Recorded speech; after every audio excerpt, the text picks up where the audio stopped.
భగవద్బంధువులందరికీ నమస్కారం. హిందూ ప్యాడ్ ఛానల్కి స్వాగతం. ఈరోజు మనం ఈ వీడియోలో శ్రీకృష్ణాష్టమి వ్రతకథ గురించి తెలుసుకుందాం.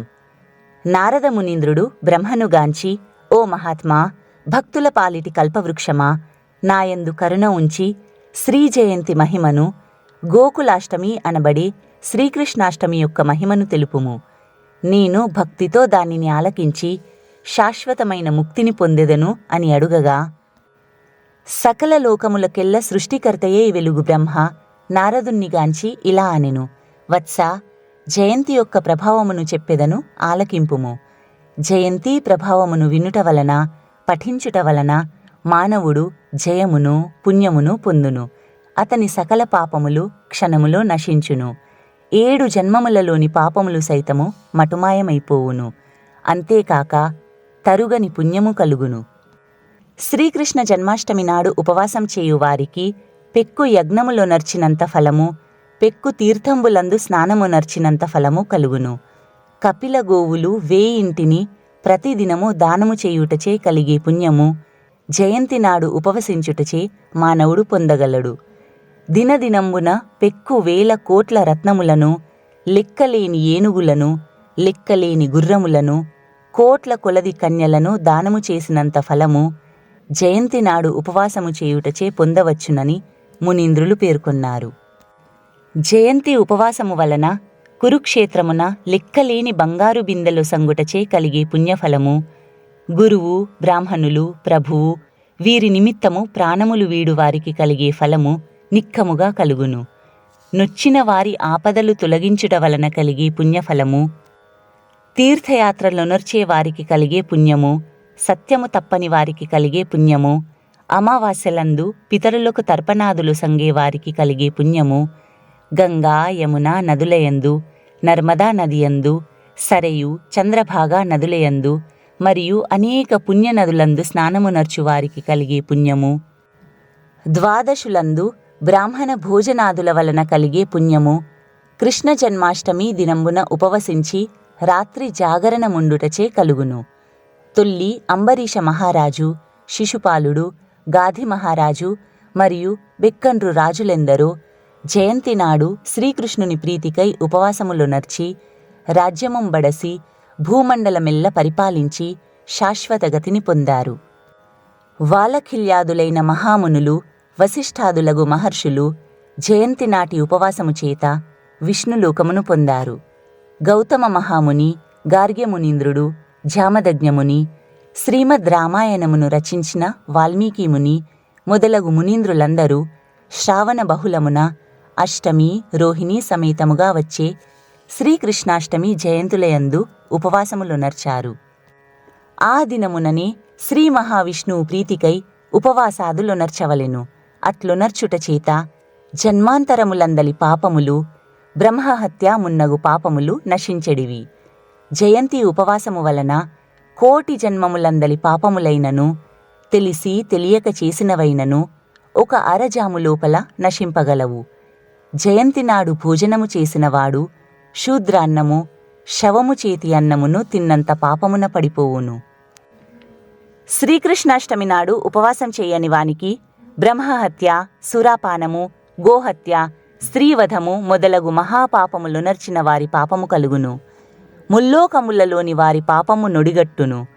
జయంతి నాడు ఉపవసింపనివాడు, సంతతి లేనివాడు, జ్ఞానహీనుడు, పరాన్నము గుడుచువాడు వీరందరూ నరకమునకేగుదురు. జయంతి నాడు విష్ణువును భక్తితో ఆరాధించు వారి ఎడల శ్రీకృష్ణుడు, దేవకీదేవి దయకలిగి ఉంటారు. జయంతి నాడు కృష్ణుని గూర్చి వ్రతము చేయువారు యమపురికేగక వైకుంఠమును పొందుతారు. వారికి లక్ష్మీదేవి ప్రసన్నురాలై సకల సంపదలను ఒసంగును. వారికి రాజభయము, దైవభయము, అగ్నివలన భయము, సర్పముల భయము, మెరుపుల వలన భయము, గాలి, ఆకాశము, నీరు వీని వలన భయము ఇవి ఎల్లను వాసుదేవుని స్మరణముచే క్షణంలో నశింపగలవు. వానికి గోవుల సంపద పెరుగును, ధాన్య సంపదలు హెచ్చును, పుత్రపౌత్రాదులు కలుగును, కడపట మోక్షము సైతము కలుగును. వానికి మానసిక వ్యాధులు కాని, శారీరక వ్యాధులు కాని, సర్పభయము కానీ లేవు. అతనికి వివాదములు కూడా లేవు. అకాల మృత్యువు సంభవించదు. కామము మొదలగు కష్టములు అతనికెప్పటికీ కలుగవు. వాని కులమునకు కుటుంబమునకు రక్షణ కలుగును. అతడు ఎచ్చటికి పోయినను జయము పొందును. జయంతి నాడు బుధవారము రోహిణీ నక్షత్రమును వచ్చునేని ఆనాడు ఉపవాసము నర్చి శ్రీకృష్ణుణ్ణి పూజించి అతని చరిత్రములు చదివిన పక్షమున దక్కిన పుణ్యము కోట్ల కొలదిగా వ్రతములు ఆచరించినను అంతటి పుణ్యము కలుగనేరదు. ప్రతిదినము తల్లిదండ్రులకు నమస్కరించుట చేతను గురువును సంరక్షించుట చేతను కలిగే మహాపుణ్యము నూరింతలుగా కలుగును. భగవంతుని చరిత్రములు కీర్తించుచు భక్తులుండే ప్రదేశము ఎంత దూరమున్నను అట్టి ప్రదేశములకు వెళ్ళవలెను. 4 యుగములందును సకల జనులు పవిత్రమైన కృష్ణాష్టమి వ్రతమును తప్పక ఆచరించవలెను అని బ్రహ్మదేవుడు పలుకగా, నారద మునీంద్రుడు, మహాత్మా, ఆ వ్రతమును ఎలా చేయవలెను? ఆ వివరాలన్నీ సవివరంగా తెలపండి స్వామి అని అడుగగా బ్రహ్మ ఇలా అనెను, వత్సా, సావధానుడవై వినుము. తొల్లి సనత్కుమారుడనే మునీంద్రుడు హరిశ్చంద్ర మహారాజునకు ఈ వ్రతమహిమను తెలిపెను. ఈ వ్రతము కడునియంబుతో ఆచరింపవలెను, లేనిచో సంపూర్ణ ఫలము కలుగదు. గోకులాష్టమి నాటి ముందటి దినముననే ఏకభుక్తి గావించి మరునాడు వేకువనే లేచి నేడు కృష్ణాష్టమి వ్రతమ్మును గావించెదను అని సంకల్పించుకొని ఆనాడు ఉదయము నల్ల నువ్వులు నూరి రాచుకొని నూరిన ఉసిరిక వడియముతో తల పులుముకొని తులసీదళముతో గూడిన నీటితో స్నానము గావించి ఆ నీటితో ఆచమనము చేయవలెను. అట్లు చేసినచో తీర్థములన్నింటను స్నానము చేసినంత ఫలము కలుగును. అలా స్నానము చేసి మధ్యాహ్నిక అనుష్ఠానములు గావించి పరిశుద్ధుడై నిర్మల మనస్సుతో తన ఇంటి నడుమ కాని దేవాలయమందు కాని గోమయంబుతో అలికి అందులో బంగారు, వెండి, రాగి, మన్ను వీనిలో దేనితోనైనను చేసిన కలశమును నీటితో నింపి నవరత్నములను అందులో వేయవలెను. అటు పిమ్మట ఆ కలశమును నూతన వస్త్రముతో చుట్టి గోమయముతో అలికిన మంటపమున ఆ కలశమును ఉంచి దానిపై తుండలములు పోసి ఆ కలశము నడమ 1 తులము కంటే తక్కువ కానంత ఎత్తుతో చేసిన గోపాలకృష్ణ విగ్రహమును స్థాపించి భక్తితో పూజలు చేయవలెను. శ్రాద్ధము, దానము, హోమము, సకల వ్రతములు, తీర్థయాత్రలు మొదలగు సత్కార్యములందు ద్రవ్యవంచన చేయరాదు. కావున ఈ కృష్ణాష్టమి వ్రతమునందు శక్తివంచన లేక సకల పూజలను చక్కగా చేయవలెను. అలా శక్తివంచన చేసేవారు పుణ్యము తరిగి నరకములబడుదురు. జయంతి వ్రతమాచరింపని వాని ఆయుస్సు నానాటికి కృంగిపోవును.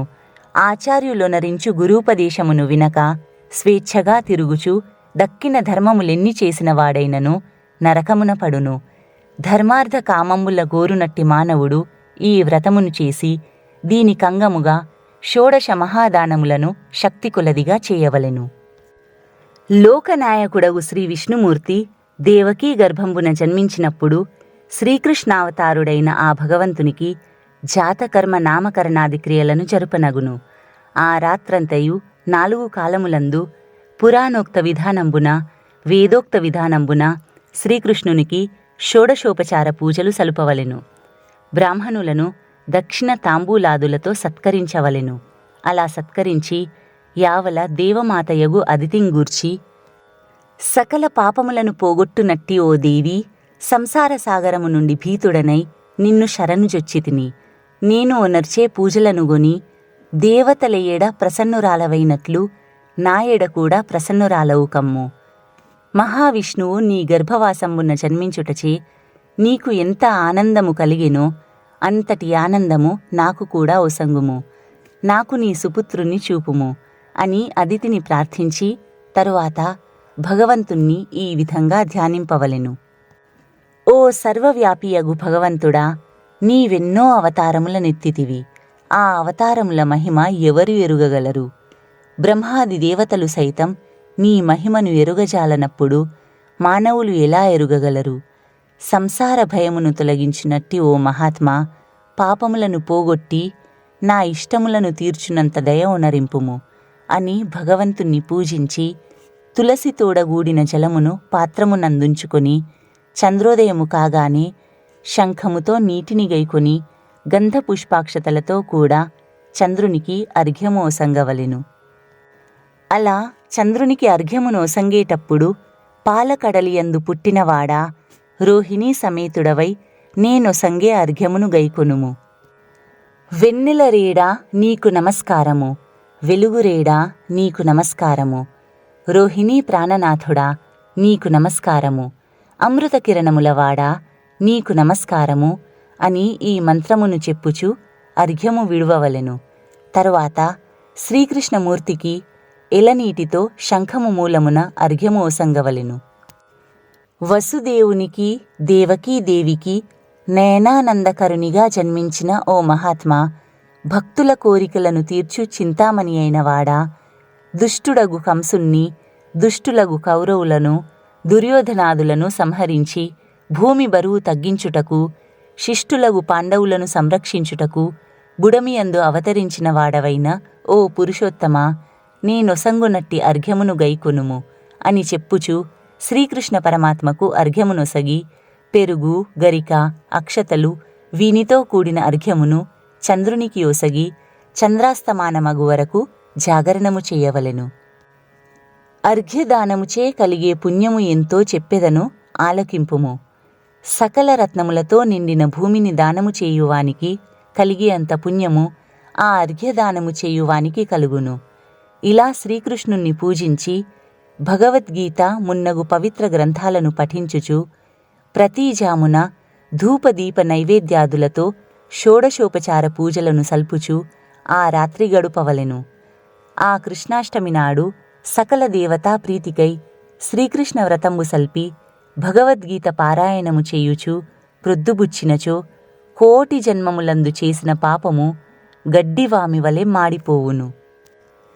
జన్మాష్టమి నాడు విష్ణు కథా కాలక్షేపము జరిగే చోట్లకెళ్ళి రాత్రంతా ఆ కథలను వినుచు జాగరణము చేయవలెను. లేనిచో పాపము కలుగును. మర్నాడు వేకువనే స్నానము చేసి సకల బ్రాహ్మణులతో బంధుమిత్రాదులతో పారణ సలుపవలెను. ఈ విధంగా జయంతి వ్రతమును నియమంబుతో ఆచరింపవలెను.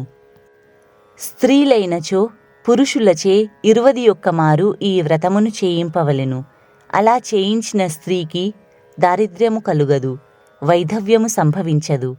ఆ స్త్రీ యొక్క గృహమున ఎట్టి అశుభములు వాటిల్లవు.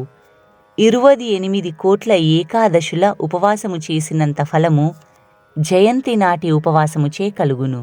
కావున శ్రీకృష్ణాష్టమి నాడు ఉపవసించిన వాడు దేహావసానంబున బెక్కన్రు వేల్పులు విమానములలో కూర్చుండి వెంటనంటి రాగా కిన్నర గంధర్వాదులు వేణు వీణ మృదంగాదులను వాద్యముల వాయించుకొనుచు పాటలు పాడుచుండగా బంధుజనులందరూ వెంబడించి చనుచుండా దేవభృత్యులు బెత్తములను చేతబూని ముందు నడువ నచ్చరులు, వింజామరులు, వైవంగుడు ముదంబుతోడ వైకుంఠము నొందుచున్నాడు. సూర్యుడు దేహశ్రమము బోకార్చు చందమున స్వధర్మమును దప్పినవాడు కులమర్యాదను, కీర్తిని, సంపదను పోగొట్టుకొనుచు చందంబునను చెడురాజు రాజ్యము పోగొట్టుకున్న చందమునను జయంతి సకల పాపములను పోగొట్టును. శ్రీకృష్ణ జన్మాష్టమి వ్రతమును ఆచరింపని మూఢుడే మహాపాపి. వాడే గోహత్య చేసినవాడు, వాడే పశువు, వాడే బంధువులు లేనివాడు, వాడే దరిద్రుడు, వాడే వేల కొలది పాపములు చేసినంత పాపి అయి రౌరవాది నరకములను పొందుచున్నాడు. జయంతి ఉపవాసము భక్తితో చెయ్యని వారు ఎన్ని అన్నదానములు చేసినను, గజతురగంబులెన్ని దానమొసంగినను, వేల కొలది ధర్మముల నర్చినను, ఎన్ని ఆశ్రమ ధర్మముల నర్చినను, ఉగ్ర తపంబులెన్ని ఓనర్చినను ఉపయోగము లేదు. ఓ నారదా, కోరికలన్నింటినీ ఒసంగగల ఈ జయంతి నాడు ఉపవాసమునర్చి శ్రీకృష్ణాష్టమి వ్రతమును ఆచరించువాడు కృతార్థత నొందుచున్నాడు. కావున ఓ దేవర్షి, నీవు కూడా ఈ వ్రతమును ఆచరింపుము, ఉపవాస వ్రతము చెయ్యుము. తొల్లి హరిశ్చంద్రుడు ఈ జయంతి నాడు ఉపవాసము చేసి ఉత్తమ లోకములను పొందెను. వ్యాసుడు చెప్పిన ఈ వాక్యము ముమ్మాటికి నిక్కము. జయంతి వ్రతముతో సమానమగు వ్రతము మరొకటి లేదు. గంగా, యమున, నర్మదా, సరయు, గండకి, గోదావరి, కృష్ణలు మొదలగు నదీ స్నానములు జయంతి ఉపవాసముతో సాటికావు. కలియుగమ్మున ఈ వ్రతము చతుర్విధ పురుషార్థములను ఒసంగునది. జయంతి వ్రత ప్రభావమును తెలిపే గ్రంథము ఎవరి ఇంట ఉన్నదో అతడు సాక్షాత్ నారాయణమూర్తితో సమానుడు. కలియుగమ్మున జన్మాష్టమి వ్రతం ఎచ్చట జరుగునో అచ్చటికి శ్రీమన్నారాయణమూర్తి సకల దేవతలతోడ సన్నిధి నొసంగుచుండును. పరమేశ్వరుడైన నారాయణుడు జన్మాష్టమి నాడు ఉపవసించువాని ఇంటికి తానై సమీపించి అతని కోరికలను తీర్చును.